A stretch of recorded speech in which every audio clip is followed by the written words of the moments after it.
wala ka ng kapayapaan sa buhay, and it makes your relationship toxic and makes your life toxic.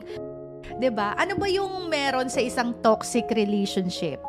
Unang-una na dyan, kapag lagi na lang kayong away ng away ng away, walang katapusang away mga bes. 'Di ba?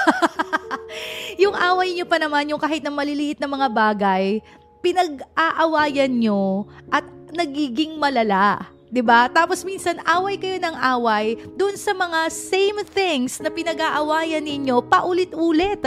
O kaya naman same people, same person, same reason na pinagdadaanan ninyo at pinag-aawayan ninyo paulit-ulit-ulit, 'di ba? Yun yung isang toxic relationship. Yung lagi na lang magulo, lagi na lang away dito, away doon.